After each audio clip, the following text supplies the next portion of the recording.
புனித லூக்கா நற்செய்தி அதிகாரம் 5 இறைவசனங்கள் 1 தொடக்கம் 11 இறாக.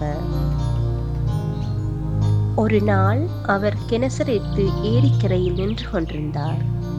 திரளான மக்கள் இறைவார்த்தையை கேட்பதற்கு அவரை நெருங்கிக் கொண்டிருந்தனர். அப்போது ஏரிக்கரையில் 2 படகுகள் நிற்க கண்டார்.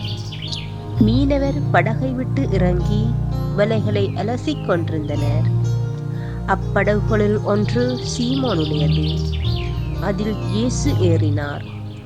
அவர் கரையிலிருந்து அதை சற்றே தள்ளும்படி அவரிடம் கேட்டுக்கொண்டு படகில் அமர்ந்தவாறே மக்கள் கூட்டத்திற்கு கற்பித்தார். அவர் பேசி முடித்த பின்பு சீமோனை நோக்கி, ஆழத்திற்கு தள்ளி கொண்டு போய் மீன் பிடிக்க உங்கள் வலைகளை போடுங்கள் என்றார்.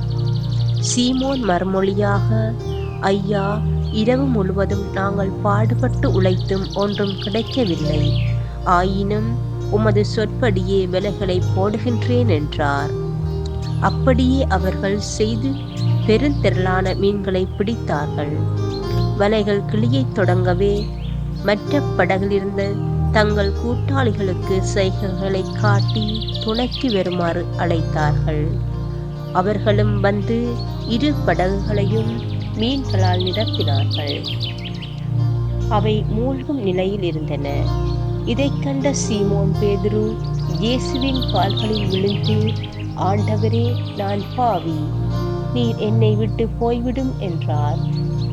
அவரும் அவரோடு இருந்த அனைவரும் மிகுதியான மீன்பாட்டைக் கண்டு திகைப்புற்றனர். சீமோனுடைய பங்காளிகளான செபதேயுவின் மக்கள் யாக்கோபுவும் யோவானும் அவ்வாறே திகைத்தார்கள். இயேசு சீமோனை நோக்கி, அஞ்சாதே, இது முதல் நீ மனிதனை பிடிப்பவன் ஆவாய் என்று சொன்னார். அவர்கள் தங்கள் படகுகளை கரையில் கொண்டு போய் சேர்த்த பின் அனைத்தையும் விட்டுவிட்டு அவரை பின்பற்றினார்கள். இது வாழ்வு தரும் இயேசு கிறிஸ்துவின் நற்செய்தி. கிறிஸ்துவே உமக்கு புகழ்.